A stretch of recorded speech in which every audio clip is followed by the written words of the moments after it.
Hello, I'm Shaun Tan, wishing the CBCA a big happy birthday and congratulations on 80 years of supporting quality stories for no less than 3 generations of Australian readers and probably many more. To endure so long and remain strong is a testament to the vision of the organisation, the conviction of its purpose, and the love of Australian readers, teachers, librarians, and of course children from a multitude of different backgrounds.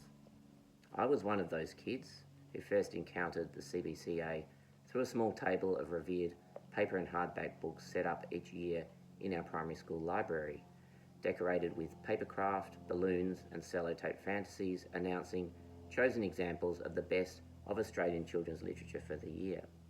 Always fascinating, always debatable. How can grown-ups get it so right and so wrong? And always making reading fun, a little challenging, but most of all a thing of value, something to honour and respect, and something special. My second connection to the CBCA, some years later, involved winning a second place prize in the annual Make Your Own Storybook competition at the age of 10 for an illustrated adventure entitled The Land Beneath the Sea. This epic was about 3 scientists sucked into a whirlpool who discover, you guessed it, a land beneath the sea. They plunder it for treasure and escape just before it all blows up.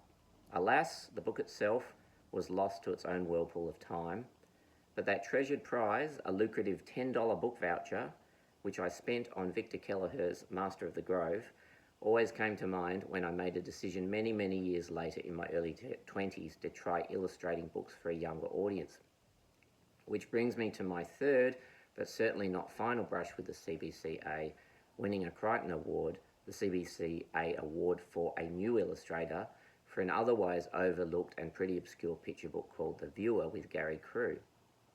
This prize gave me great encouragement to delve further into the oddball world of picture books, with the late great John Marsden illustrating The Rabbits, which won the Picture Book of the Year award in 1999, and stirred a little bit of pre-millennial controversy and lifted my work a little bit more out of obscurity.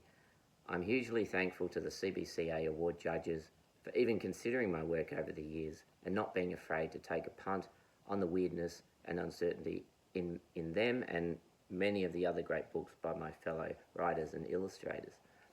Awards are fickle things, but if nothing else, they make you feel part of a community, a wider group of people who also love and cherish weird stuff. Thank you for making books and reading exciting, thought-provoking, cause to dress up in funny costumes and express our opinions, for bringing intelligent discussion to the table, for supporting so many new and emerging writers and illustrators, people so often full of passion but struggling to find guidance and confidence. Thank you for reminding young readers of the special communion with one's own thoughts that happens when we read finely crafted words and look at beautifully presented illustrations.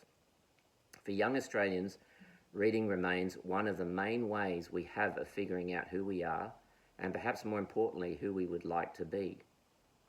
Good books always ask us these questions. What is good and bad? What is true and false? What is right and wrong?